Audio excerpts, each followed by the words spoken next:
Hey, everybody. I'm Jason. Thanks so much for joining me. I am so pumped to have these guys.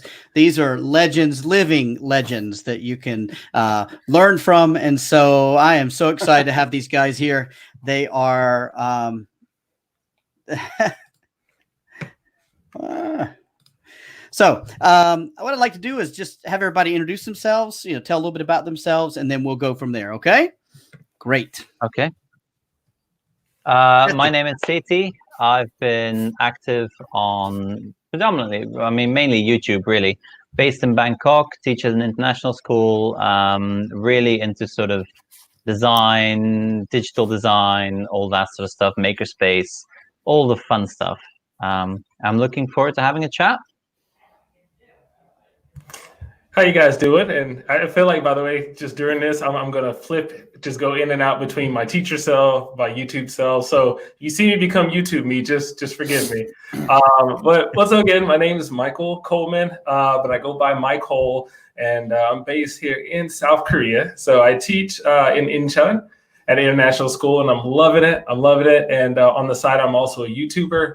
I've been YouTubing now for about 5 years, and I loved it every single step of the way, and just do it, learn how to create films, create content for not just for education, but just really for just teaching people what Korea is all about and what it's like being here as a foreigner. Nice. Okay. I'm Kevin, and I'm kind of all over the map when it comes to content creation. I think I got my start with YouTube back in 2006, and I was YouTubing mostly my experiences during my 10 years in Japan. So it wasn't so much an education related thing as more just kind of, hey, check out Japan.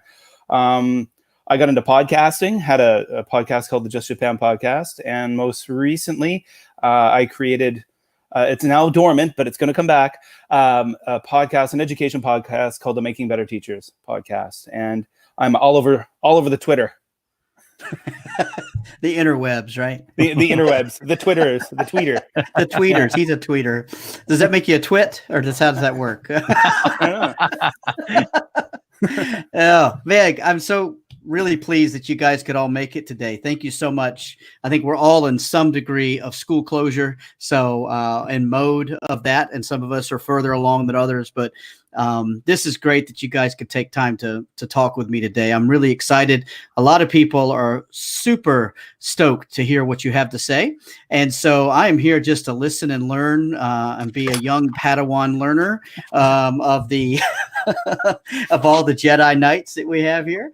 And so a lot of people just want to know, how did you get your start? What was it that encouraged you or created an impetus in you to want to go and just start creating content? What is it that that you did that made you want to do that?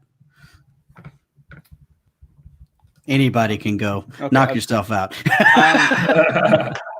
I think for me, when YouTube first kind of took off as a platform, it was just something so new and cool and interesting. I really got into it. And at that time in Japan, there was quite a close-knit content creator community. Not so much anymore, but there was. And before monetization, when no one made money, we were just loving it. And ironically enough, one of my good friends who's still here, he was a YouTuber at that time too. And I was saying how, I was like, wow, back in the days when no one made money, I was so much more creative because we were just making videos for fun. No one was even thinking of I'm going to do this as a living. I'm going to get rich. People were just making videos and being really creative and having a good time. So that's how I got my start anyway. See, that was actually, it's interesting that you're saying that, because that's what stopped me really from creating, is that I always sort of associated YouTube and these platforms with the sort of stereotype YouTuber doing things just to get the views and then make the money. But that's what stopped me from adopting these platforms. But then as I was looking for more ways to sort of share little tips, little tricks, I found that typing it all up in a document, and that's not me. That wasn't me, because I come from a background where I've always been interested in sort of graphic design and web design and playing around with things, and so I was like, well, this is just dull. This is not how I would consume it. So why like I watch a video if I want to learn something. So okay, let me just try that, and then I started making a video, and I send that to all the staff and then I think it was at one point a friend of mine said, "Well, why don't you make these videos public?" And I was like, "Oh no, I'm not doing that. Just leave them unlisted. Make too much money doing it. That's just I'll send you the link." Yeah. And he's like, no, like trust me, make it public. So I just turned one to public, and I was like, okay. And then when I started seeing comments of like, "Oh, this really helped," I was like, "Oh, okay. Well, let's just make them all. Let's just set them to public." And it just snowballed. I mean, it just and now it's just video after video after video, and it's just so yeah. But that was actually, it's interesting that you're saying that about sort of the creativity, the fun, and the monetization, and that's what sort of stopped me from wanting to adopt it, because I didn't want to become that stereotype YouTuber doing it for the kicks and the hits and the. So yeah. How about you, Michael? I can relate to that. So, but when I grew up in, I grew up in Georgia. I know you know that, Jason. I do. Yeah. Grew up in Georgia, and while there, I attended a fine art school and studied film. So that kind of established this love of video work that I eventually started to get more into later when Twitter dropped Vine. And so I used to actually do Vine for a little bit, and I couldn't. Vine had this big limitation on it with just having 8 seconds, and as much as I love to tell stories, it's challenging to do it in an 8-second platform and everything. And then eventually when Vine crashed, and then I moved over to Korea around the same time, I ended up meeting another YouTuber at church, and she was a pretty big YouTuber at the time in Korea. And just kind of hanging around her and talking with her, I started to transition from doing Vine over to YouTube, and I was too sure what exactly I wanted to do on YouTube, because the thing about YouTube is that, there's tons of different things, and a lot of people, when they jump into YouTube, if they don't really know exactly what they want to do, then their content's just all over the place. Yeah. And then so when their content's all over the place, you never really get an audience. And so That's right. So while being here, I just found the love in just not just documenting my time in Korea, but really kind of having the audience see Korea from my eyes. And so I've done different things from some vlogs, but then I like to do other things like interviews with people that I know, what it's like being Black in Korea, or what is it like being Hispanic in Korea. And I've done a ton of different videos. What is it like being a foreign woman in Korea, and just getting those different perspectives. And a lot of my audience, they want to know what it's like to come to Korea. A lot of people want to move here eventually, but then I always get questions like, "Oh man, like, is there racism in Korea? Or is Korea scary? How is it for women?" and stuff like that. And so just through all those questions, I started to kind of find more of my direction as to what I really wanted to film and create and content create here. So Kevin, when you were doing your Japan podcast and creating content about Japan, is that a similar reason, like what Michael's saying? You know what? I agree with everything that he's saying, especially about the keeping a focus. So if you look at my YouTube channel, you'll know what not to do, because I'm all over the place with that thing. But at the time, my following grew because it was in the early days of YouTube in Japan, and there weren't very many of us doing it. So we grew big followings, relatively speaking. But the Just Japan podcast was essentially, I love listening to podcasts. I love consuming them. And there just weren't very many about Japan at the time. And the ones that would be like, for example, maybe a couple of English teachers would make one about the JET program. And it was very JET centric. And I was never a JET. And it was very inside baseball talk. I had no idea what was going on. I'm like, oh, this isn't interesting. Or, a person would come on a 1-year contract, start a podcast. They leave Japan after a year. The podcast is finished. So I guess I wanted to create a show that I wanted to listen to. And I wanted a long form. So I wanted something like an hour and a half each episode that people, when they're commuting, could really get into. And I also realized my own, kind of limited scope. I mean, I'm a teacher. I can only talk about so many different aspects of life in Japan because I don't know that many. I get up in the morning, I have a cup of coffee, I go to school, I teach, I come home to my wife and my kids. So I decided to have an interview style. So I would have different guests on each week. And I called it the Just Japan podcast to give myself enough openness to basically talk about any topic and interview any type of person who has a Japan connection. Okay. Yeah. And I was doing well with that one. It was never monetized in any way, but I was getting, tens of thousands of downloads a month near the end. Wow. Yeah. Man. I was getting, I think, long format. That's really unbelievable. Well, I did about 200 episodes, so it was out there for some time. And for a while, I was one of the few games in town, so I suppose that helped. Now there's some big, speaking of YouTubers, like Chris Broad from Abroad in Japan. He's got a podcast about Japan, but it's like A-list because, when you already have like 1 million YouTube subscribers and you're like, what, I think I'll start a podcast. It's done. It's done. You're starting with a big audience. Yeah. And it's also like his content's good. So there's another side of it. His content's really good. Your content was good too, Kevin. Come on, man. And Seti, you started just as a way to share stuff with your students, right? Because originally everything was just on Google Drive, so all my videos were just stored on Google Drive, not even on YouTube. But then I found I was constantly forgetting to change the sharing permissions, and so I said, look, I'm just going to put it on YouTube. It's unlisted, but they've got the links and they're all sharing it, and that makes it easy. And then I switched it to public, which made it even easier because then I didn't have to remember to share the links, and they could just find it. And then as it's sort of, I think once I saw that I sort of had 1,000 subscribers, and I realized these are 1,000 people I otherwise would have never reached, that would have, still had those questions and would have still been stuck on something, or then I realized, okay, well, let's just separate this now. And then I started making, videos and different videos for staff and students. Mm-hmm. And then the channel really focused, and that's what you were saying about having that focus. I think once I hit those first 1,000, that's when I started focusing, niching down, and really, thinking about, okay, how can I develop my channel? Because I had zero knowledge of videography. Like my background's not in that. Like I understand about color theory and I understand about websites and stuff, but I have no idea what I'm doing when it comes to video. So then I said, okay, well, now I need to learn about this. Yeah. So I just try to learn something every day, something small. Doesn't have to be much, and then it just continued to grow and grow and grow. Please don't watch any of my old videos. They are terrible.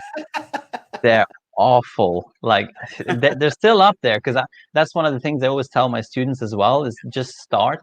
Like you'll get better over time, and if you don't believe me, look at the old videos. They were rubbish, like terrible sound, terrible video. The transitions were like I wouldn't watch that now, but it's what brought me to what my videos are today. So if it wasn't for that journey, then absolutely. And I love hearing about how everybody kind of got their start, and I think it's, as educators, whether we're doing this as more of a hobby and an artistic whatever, or we're doing it for our classroom or for other educators, whatever the reason behind it is that we want to share. We're lifelong learners, and we want to share with people what we've experienced and what we've learned. And so I'm hearing that in all of the things that you guys are saying, is that you're using this hobby, this interest in something, this passion in something, and turning it into something that can really help other people. And I think that everyone who probably follows any of you guys, or all of you guys, I'm hoping all of you guys after this, but anyone who follows you guys, I'm sure they find a lot of enjoyment and a lot of knowledge through having that exposure that you've given them that they wouldn't have had otherwise. So thank you guys so much. I want to thank you on behalf of all of your 100 million viewers that you guys have.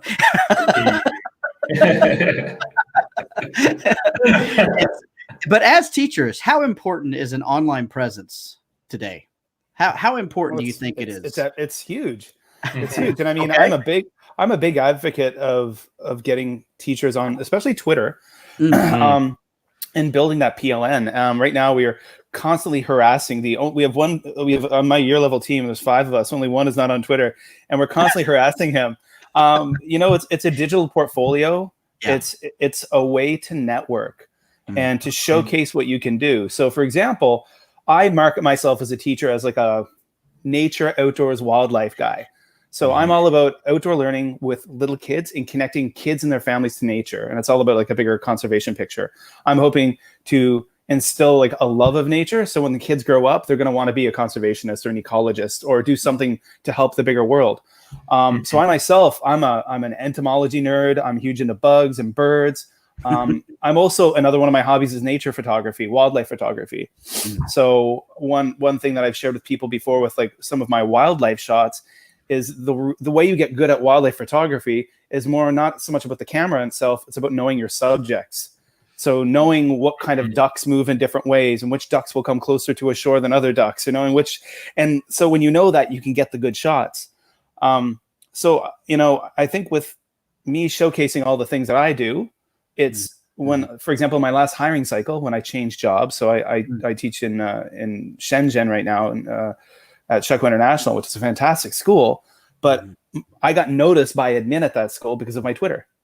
Yeah. And when it's hiring season, I realized I had the principal was following me and 2 vice principals were following me. Nice. And who needs a job fair, right? And I'm going to be honest. The ball got into motion when I literally DM'd the principal. I DM'd the elementary principal and I said, okay, I'm ready for a move. Are you looking for teachers? And literally about a week later, I was signing my name on a contract. Right. Just slide into the DMs. Nice.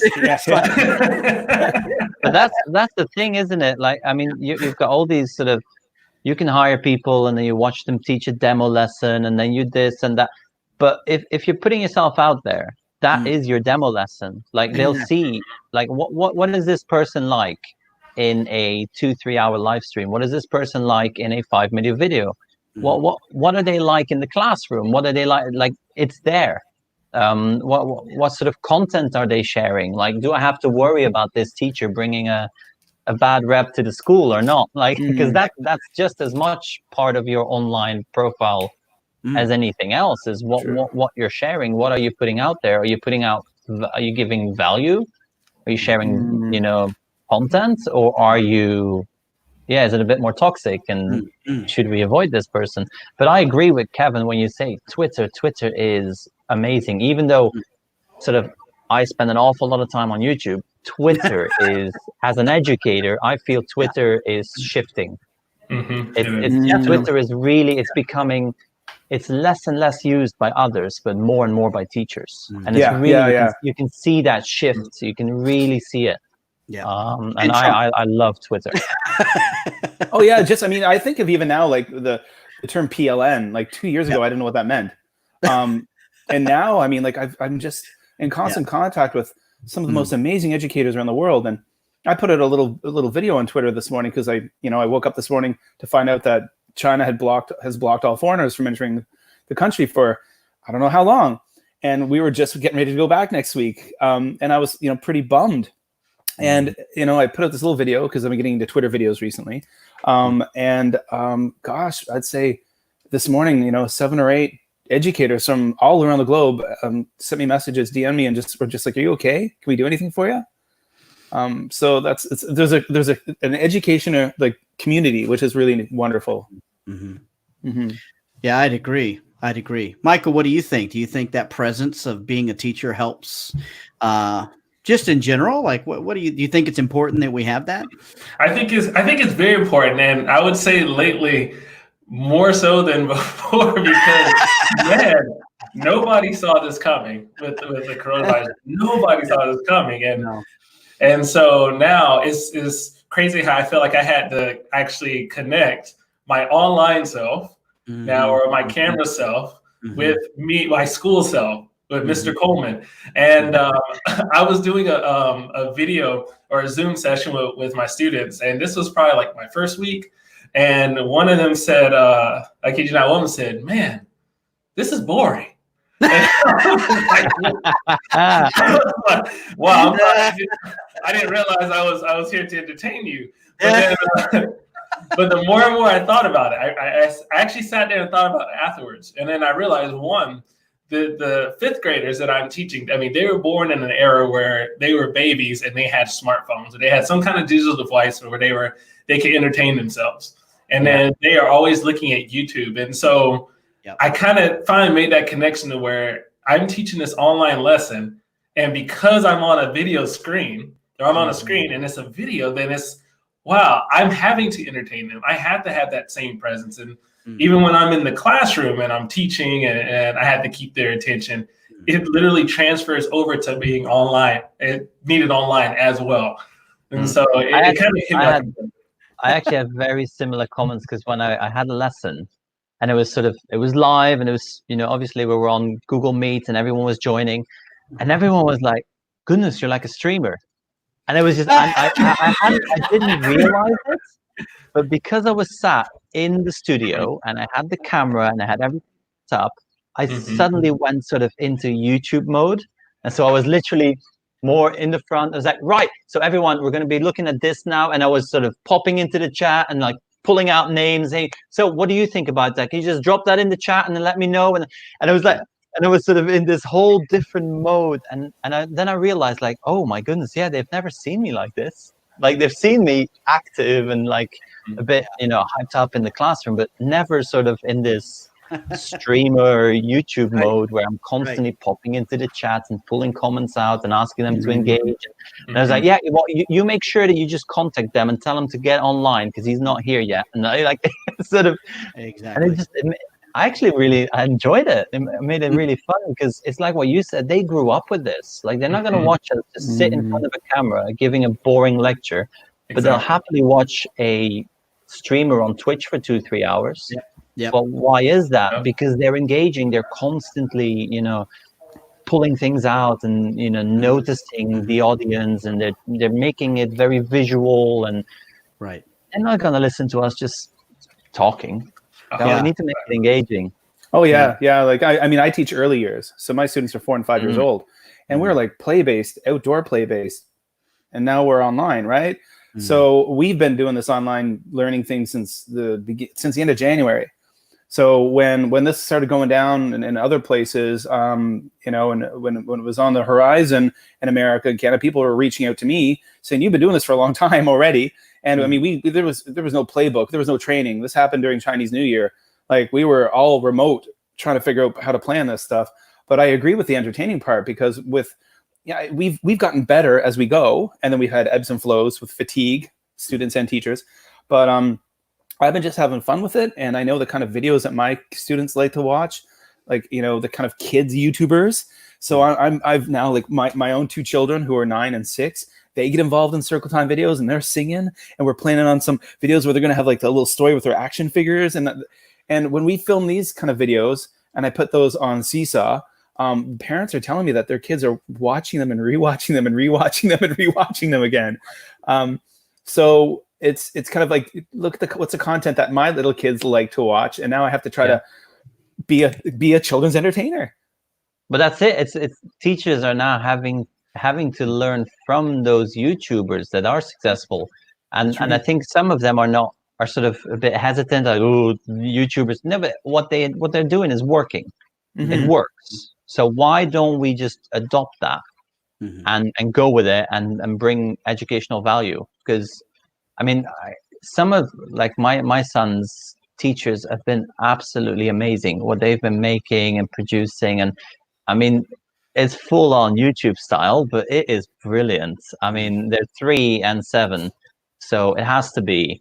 It has to be fun. It has to be interactive. It has to be, and it's just, I feel like I'm watching, Blippi mixed with something else. And actually, Blippi was the one in my mind. Blippi, because my students love Blippi, and I can remember, like, when I was being my class and the kids would watch a bit of a Blippi video, and I was like joking about his style, like, hey guys, follow me, come here. And when I would do that in my own classroom, the kids just went mad. They were like, yeah, when I'd pretend to be Blippi. So, I mean, like a guy like that's got millions upon millions of subscribers. He's doing something right. Yeah. Exactly. Absolutely. So yeah, I think this is, I mean, we're going to see some serious upskilling here in our teachers. I'm really hoping that they're going to keep doing this even once. I mean, I can only see sort of once we've all gone back. I really hope that they keep creating content and keep creating videos and keep making it fun. Yeah, I totally agree. I was about to say, as you guys were talking, my first thought was, this is going to be the normal discussion in a staff room. This is going to be the kind of things I can see Michael working in our PYP. I can see some people coming to him saying, "Hey, you've had a lot of success. I don't know how many subscribers you've got, but maybe you can help me with this, or maybe you can help me with that." And I can see it happening. It's already starting to happen. I think there were people who maybe want to do it, and they've been forced to do it. And I think that's, it's great. I mean, whatever platform they're picking, if it's Seesaw videos, I don't know, That's awesome. So I have a question for you guys. What advice, if a teacher is listening and they've never done any of this kind of stuff, what advice do you have for them starting out? And you guys think about it in your own context. It could be YouTube, it could be Instagram, it could be whatever. But what advice do you have as a teacher who wants to start out some sort of online presence as a professional online presence? Not a personal one necessarily, but a professional online presence as a teacher. What do you guys? What's your advice for them? What's your golden nuggets? I'd say start small. Start small. Just find some good sources where you're actually being fed first. Yeah. As in, like, for example, Twitter. There's some amazing people out there, but Twitter can seem like a void before you're actually following the right people, because you need to develop it. And so start small, follow a couple people, and maybe just find value for yourself first, and then before you know it, you'll start sharing, because you'll take something, you'll do it in class and it works, and then you'll share about it, and then people will start sharing that, and then you'll see, okay, well, maybe I should share a bit more. And so don't feel like you've got to do it all. And then the same with YouTube. Just start. Use your webcam if you have a webcam. Pull out your phone, because your phone has an amazing camera. You don't need to invest in a DSLR. Start with your phone. Start with your phone and just work your way up. Don't, because too many times I hear people that are saying, "Oh yeah, I'd like to make some videos on YouTube, but I need to buy some lights, and I need to buy a new microphone. I need to get a DSLR camera." No, you don't. You've got a phone. Get started. Yeah, no excuses. Yeah. We're at that. I mean, technology has moved on so much that there is no excuse. I mean, look at us. We're all using webcams and stuff, and we're on a free platform, and we're able to just have this conversation digitally. It's live streamed. This could be you. Like this, it's absolutely. That's good advice. That's, yeah. I listen to some other YouTubers as well, and they give a lot of, especially the YouTube channels that are trying to build other YouTubers, and that is one of the biggest piece of advice that a lot of people miss. And so then later on they end up having a hard time, is that they try to go for the big camera in the beginning, or they're like, "Oh, I need to have this editing program just to do this," or it's like, no, you have a phone right here. And a lot of our phones, if you have an iPhone, you have iMovie on the phone. Yeah. So you can easily shoot a video, edit the video in your phone, and that's content. And so I agree, starting small, just bit by bit. I would say for me, I would say play to your strengths. And for me personally, I have a lot of experience with videography. And so whenever I was doing newsletters at one point with my students, and I would just shoot video throughout the week. And I like to throw in different camera angles and everything. And I'll just use my cell phone. And I'll just throw in different camera angles. And at the end of the week, I'll just throw it in the iMovie and just edit it. And then I'll put it on, so then that way parents can see what's happening in the class. And students actually enjoy watching themselves, and with cinematic shots done by an iPhone. But if someone's not good at videography, but let's say they're great at just speaking, just talking on camera, I would say live streaming. Live streaming would be good for that person. And even if they do a live stream and then they take that video and it's uploaded onto YouTube, the students can always go to it and access it as well. So I would say definitely play into your strengths, and also content. If you're strong in your content area as well, then the content that you would create will have a lot of value. Yeah. Yeah, no, I agree. It's great advice from both of you guys. I think, a few things that jump out at me, first of all, is consistency. You can't, you're not going to make that great PLN, the Professional Learning Network on Twitter, if you only tweet once a week. You've got to go there and to kind of, I think if you make that connection with one or two valuable teachers who make great content, who do they follow? That's what I would do. I'd go to their followers and see who are they following and kind of search through. If you got like a fantastic educator out there, I bet they're following a lot of fantastic educators as well. And another thing is, I mean, like, of course, do what you know, like you were mentioning, play to your strengths, but also, I think some people get into content creation. A lot of people get into content creation, hoping to be famous. And you're not gonna. If that's the reason why you want to be a YouTuber is because you want to be famous. It's not going to work out for you. It's a grind. It's a grind, right? It's a grind. It's like with podcasting, with like people, photographers I know who have successful Instagram feeds. Like there's a guy based out of Korea, Noe Alonzo, who is an incredible photographer. I've known him for a long time, and he's got a huge following on Instagram. But man, he's got skills, mad skills with the camera, and he's been doing it forever. Like he's just working it. So I think those are the things: consistency. And not expecting to become famous or rich. I think that's brilliant. I'm still waiting for my big Twitter deals. Yeah, no, but absolutely. It's go in wanting to share and not wanting to get, because too many people, and especially, I think I would want to say, especially on YouTube, too many people go in thinking, this is it, I'm going to make it, because they see these big YouTubers, but then that's right. Like, even the biggest YouTubers have been doing this for 10 plus years. Like and that's what they forget. Like some people are like, oh yeah, but he's making so much. He has 2,000 videos on his channel. Yeah. Like you've got two. Exactly. That's and one thing I actually wanted to add, because I was just, as you were all speaking and saying this, know your platform. So when you are deciding on a platform, not everything is created equally. So what works on YouTube doesn't necessarily work on LinkedIn, and what works on LinkedIn doesn't work on Instagram, and what works on Instagram doesn't work in a podcast form. Like everything is very different, and just know your platform and stick to that, because there's different rules for every platform. There's different things. Like you might share something and it goes viral on one, and on the other platform that would be terrible. Like you wouldn't want to post that. So I think that does also matter. Very true. Maggie, one more piece. Maggie, one more. This is one thing that I struggled with in the beginning, and I still sometimes struggle with, is to simplify your goals. And I wanted to upload 2 times a week at one point. And then I realized that just with my workload and putting out quality work, I have to do it once a week.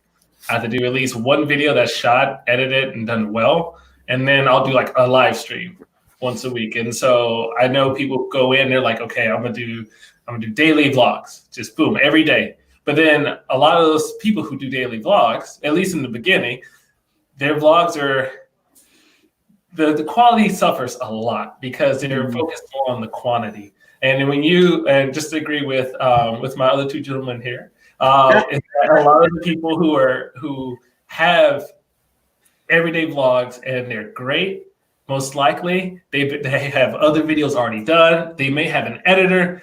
They have a system. They have things that are already in place that when you first start, you don't. And so definitely simplify your goals. And it goes back to what Sethi said earlier. Start small and start with something manageable. Yeah, I was just thinking, like, from podcasting, right? Like, even to get one out once a week can be a struggle sometimes with your life schedule. When you look at someone like Vicky Davis, who's the 10-minute teacher podcast, she puts them out every day, but she's got producers. She actually has like a producer who like finds the guests, connects with the guests, does all that work, and she has editors too. So she's literally just doing these short interviews, and other people are taking care of all those other pieces. Whereas in, a schlub like me, I got to do it all. And And it's especially hard when you're in our time zone, when you're in Asia and you're trying to connect with people who may be in America or Canada. And then, that's, I can remember I've done interviews in the middle of the night. I've woken up at like 3 a.m. to do interviews. Mm-hmm. Maybe that's why the podcast is on hiatus. It could be why that.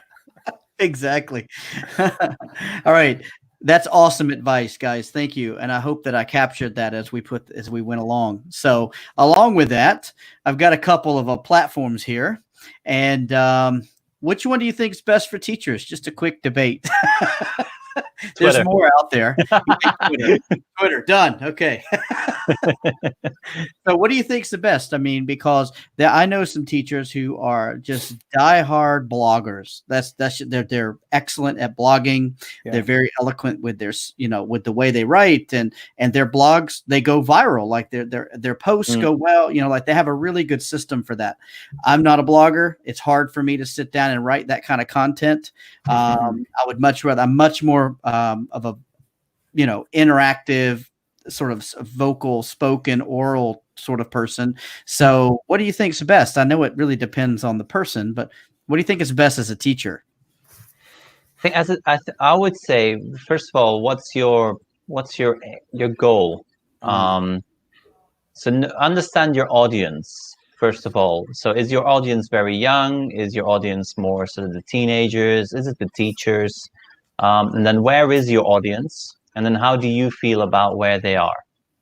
So for example, if your audience is predominantly on YouTube, well, how do you feel about being on YouTube? Is that a platform that you could be comfortable sharing your content?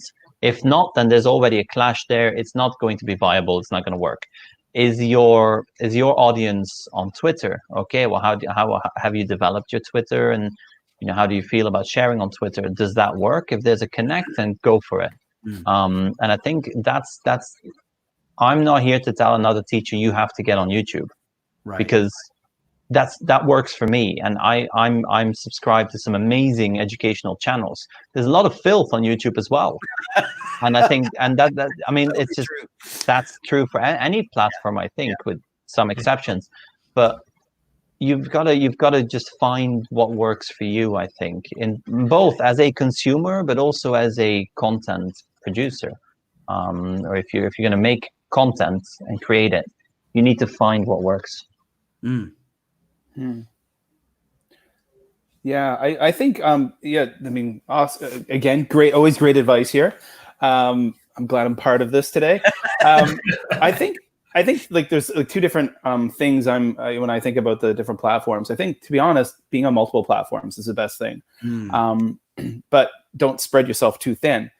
But I think as a teacher, as a professional, when I want knowledge and I want to learn things, I find Twitter is amazing because so many people put out incredible content and resources and links to great resources. So when I want to know things or make those, get ideas, Twitter is great. And also YouTube, I consume YouTube to learn. But I think about like my audience, one thing I'm hoping to do in the future when I'm not stuck in the middle of Osaka and I've got a bit of nature around me, is my big thing is nature and connecting kids with nature. So I'm hoping to get back into more videography, but creating that kind of, brave wilderness Coyote Peterson type, not quite like that, but videos of me catching frogs and teaching the kids about how to do these things and teaching kids about like nature and wildlife. And I know with the kids I teach, I think YouTube's the best platform for that because they're visual. I made a few videos like that like last year, and I sent them out to my classes here on Seesaw, and I got great rave reviews. There's a video of me catching grasshoppers. But yeah, so I suppose, to do what I want to do, and I'm also a podcaster. I need to advertise that podcast. And if I'm wanting teachers to listen to my podcast, again, having a good Twitter presence really makes a difference. Absolutely.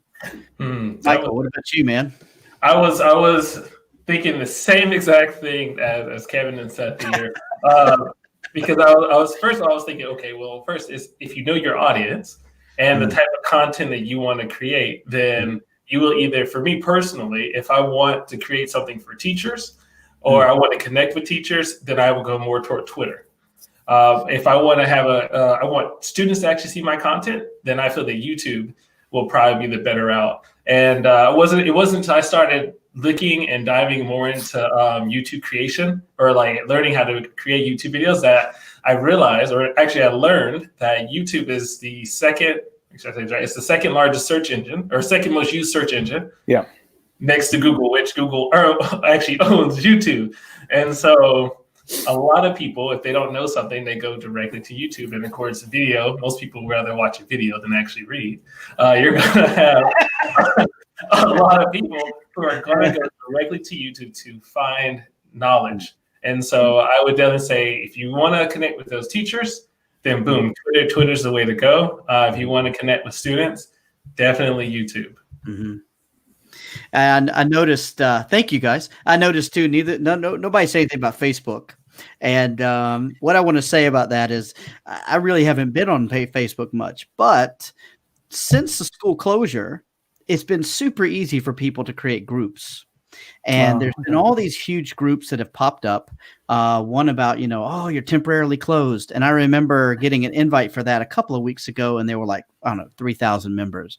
And it's like 120,000 people on it now. And it just like exploded. And all these people are dumping things in and sharing their content. And so I think Facebook is quite comfortable for a lot of the teachers, especially in North America. I think a lot of them are used to that format. And so the reason I put Facebook up there was because, I wouldn't have probably put that up there if we were talking a month ago, but I just have noticed that all these groups are popping up and people are sharing things. And when I look at my own podcast and I look at where the hits are coming from, they're mostly coming from Facebook, which actually surprised me. So I was just kind of, that was why I brought that up, was it's like, so maybe it's kind of like what you guys have just said, which is it's all about your audience, knowing your audience, but also kind of being aware of the timing, of these things. Because as events happen, I think it might actually change where people are finding their information. Yeah, I had a thought recently, and please let me know what you guys think. So around the early 2010s, man, that feels like so long ago. But anyway, around like 2010, 11, like Instagram was big in the US. That's when Instagram kind of started to first pop up on the scene. A lot of people were on Instagram. And then maybe around 2017, 2018, Instagram got bigger in Asia. So I know for sure everybody in Korea was on Instagram around that time. Mm-hmm. So if you were to create content for, let's say, teenagers, because a lot of teenagers, middle school, at the high school are on Instagram, do you think that would actually be a good program to go for? I think so, yeah. I think especially Absolutely, even like with younger teachers. Oh, sorry, with younger teachers too. I mean, I've got Instagram. I was into it at one point, but when I look around, if I'm in a coffee shop here in Japan or something, and I'd say pretty much anyone who's like 25 and under, they're just flipping through their Instagram. Yeah. I mean, it's the same. I mean, when you look at even students, when you look at sort of key stage 2, 3, 4, how are they connecting with each other? Well, they're DMing each other on Instagram. That's become their main messaging platform as well. Yeah. So they're on Instagram scrolling through feeds, but they're also using Instagram DMs to communicate with each other. So Instagram is huge in that age. And again, I think that links with the Facebook as well, because the age is linked to it. Because when you look at Facebook, who are the teachers that are now suddenly panicking and having to teach online? Well, that age group is the Facebook age group. That's right. Yeah. Even though we might also sort of dip into that age group, but we are comfortable with tech tools. Speak for yourself. We've been content creating.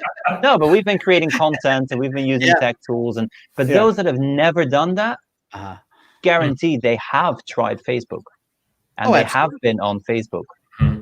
So they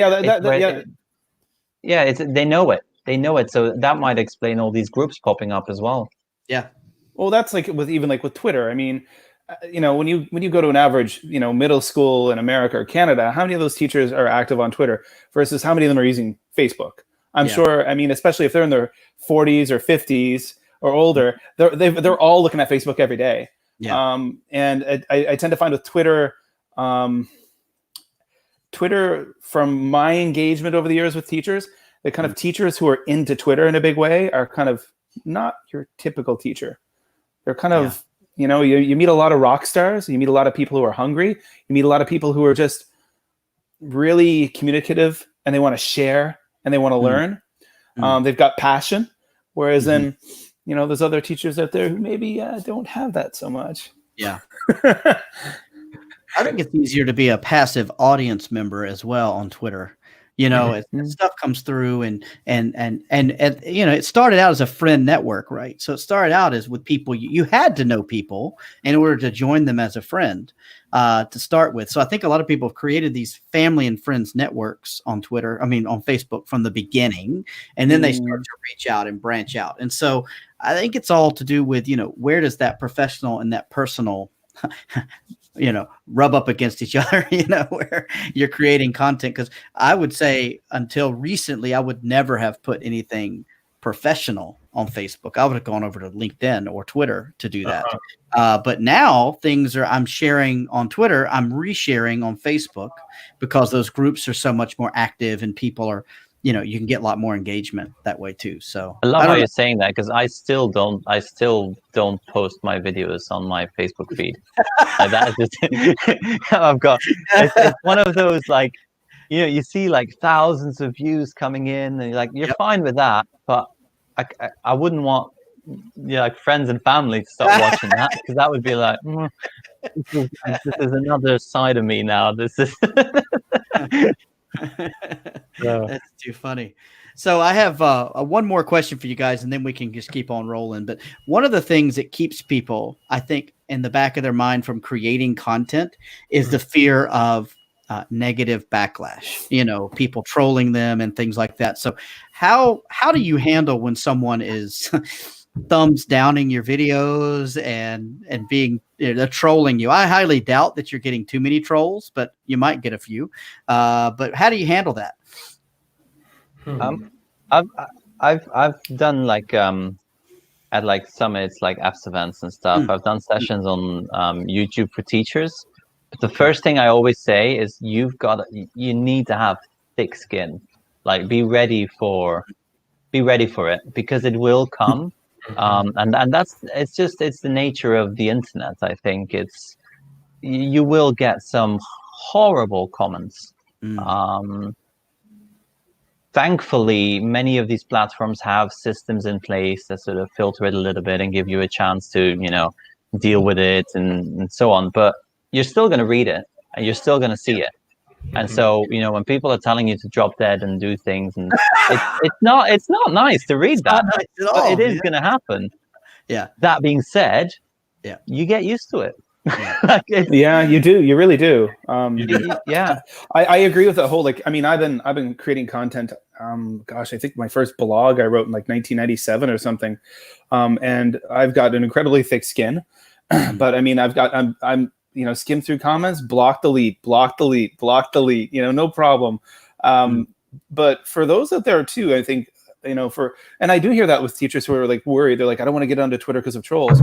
Well, on Twitter, I don't face trolls like ever, because I'm dealing with teachers and I'm not tweeting about, you know, political stuff. I'm not tweeting about controversial things. I'm on Twitter to share education stuff and stuff about where I'm at, you know, because if I'm traveling, I'll show some stuff about that, and like outdoor nature stuff. So, I mean, who's going to troll you for like putting up pictures of ants or a flower, you know, or giving teaching tips, you know? Yeah. So, I mean, I on Twitter, like, I don't face that because I also don't follow people. Like, I don't follow political stuff. That's not what I use for Twitter for. I avoid that. You know, YouTube, you know, I find like it doesn't matter what you put a video up of. Could be the most, just anything, happy, fluffy, this or that. There's going to be someone who's going to be like, Arr! Yeah. But There's sort of levels as well of trolls, isn't there? You've got sort of like safe zones, and then you've got, you know, you've got your Twitter, and then you've got YouTube where it gets a bit rough, and then you've got Reddit, which is just and then you get, like, it just keeps getting worse and worse as you go up the ladder. I feel like for me, like with all the content that I put out, just the level of trolling that I've seen have gone from just people just sharing their thoughts and which might differ from mine. Which, you know, for me, I will comment on that, but comment respectfully, and I'll be like, well, thanks, you know, and I appreciate you sharing your thoughts and everything. To just people just out of left field, just saying just terrible things, and I would just say for teachers who get that, just like I already said, block, delete, report. Or for me, I'll also comment back, and then I'll just wait till they get a chance to read it. Then I'm like, boom, now block, delete. Now you're done. That's the other thing I think many people don't realize is when they are leaving all these vile comments on channels, and once we've blocked them, they don't realize that they're still leaving comments, but nobody's reading it. So they're just wasting their time. Nice. So it's just that's wonderful. I didn't realize that. That's great. Yeah, I mean, they don't realize that they're just leaving more comments and more. Nobody's seeing them. That and then is hidden. They're getting angrier because you're not engaging you're them. Not coming back. I'm not seeing it. That's great. That's really awesome. You guys are awesome, man. I really appreciate this chat. I know there's a lot of people who are really, really interested in this, especially now. Like, I mean, we're in a really scary time, and I think the new normal is going to be very different than it was 2 months ago. And I think that teachers are going to be creating content, you know, and Michael is my son's teacher. And so I remember our first week of online learning, and he came running into me and he says, Mr. Coleman's doing a live feed. I've got to go. I've got a live stream. And, you know, he was super excited about that. And he was typing questions and comments and things like that. And so he's really loves that kind of thing. So I think what you guys said is quite resonant, that, you know, we're dealing with students from the YouTube generation, you know, and when I wake up in the morning and my kids have already been awake, they're not watching TV. They're watching YouTube, man. You know, they're on there watching, you know, Brawl Stars and how this kid beat this guy and did this and that. You know, that's the kind of thing they're watching. And they've even started doing their own little content creation. And I'm encouraging them as much as I can to do that, because I think that that's the new normal for them. And that's the way they will never know life without that, you know? Yeah. And so I think for teachers, anyone who's not retiring this year, which this might make some people retire, I think everyone should be creating content. And I think that everybody should, you know, be freely giving, not freely necessarily, but, you know, giving away content and sharing with each other, because we're all making things better by just putting it out there. So I appreciate you guys putting stuff out there. I'm big fans of all of you guys. So that's why I wanted to have you on here. So I appreciate you being here. And, you know, if you got one last thing you could say to encourage people before we get out of here. I think, you know, one thing, I had a team meeting today with my you know, my teaching year level. And I think one thing that we've realized is that, you know, maybe not so long ago, teachers were saying, you know, one day we're all going to be replaced with computers and things. Well, I think we realize now that that's definitely not going to happen, because doing online learning, like, I mean, I'm a parent too. I've got 2 kids and I'm seeing what they're dealing with. And for both ends, there can be a lot of stress, a lot of anxiety. And what you see the kids miss is that social connection.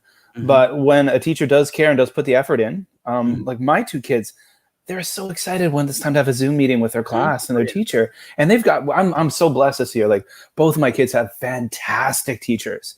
And, you know, it's just so wonderful when they take the time to do like individual Zoom calls and talk to them and do check-ins. And so I think if you're putting in that effort as a teacher, even though this is a time of mass suckage in the world, you know, the kids, when you take that extra effort and you personalize things, if you're not just sharing random seesaw activities made by some teacher in, you know, Ohio or something, you need to personalize it. So like when we have videos, they're personalized. Like, my students see me and my children and doing things. And I think that makes all the difference. Awesome. Yeah, I mean, I agree. I mean, I always think of, I'm a really strong believer of technology will not replace teachers, but I do feel that those teachers not willing to embrace tech, they will be replaced. And it's just, I think this is a wake-up call for those. And I'm just, what I've seen at our school has just been amazing, how everyone's just embraced it and just started creating content and personalizing it, like you said. And that then brings me to, it doesn't have to be perfect. It doesn't have to be good. It just has to be good enough. And if it's good enough, you can share it. Like it's just don't worry about, oh, but the lights are off and this camera is not perfect and the angle's not there and this is not. It's okay if it's good enough. Your kids will love it. They will love it. And so that would be my main thing. Just make it good enough. Good enough. I like that mediocre mindset. That's good, man. I will go along. Well, with something along with that, and I would say just go and create. Just go and create. And a lot of people sometimes they never make that move because they put too much thought into it, too much planning, and they just never take that leap. And I feel that there's a lot of people who out there they actually have a lot of potential. And there's a lot of teachers out there who are just brilliant and they're smart. There's a lot they can do, but they might be afraid of failure. They might be afraid to try something new and to really understand what being a creator is. And I say for those people, don't worry about that. Just do it. Just do it. Fail. Especially if we're teachers and we teach that it's okay to fail. And so now we need to go ahead and show and live by that code that we're teaching as well. And just go out, mess up, and do it the best you can. I mean, the worst thing that can happen is you delete your video.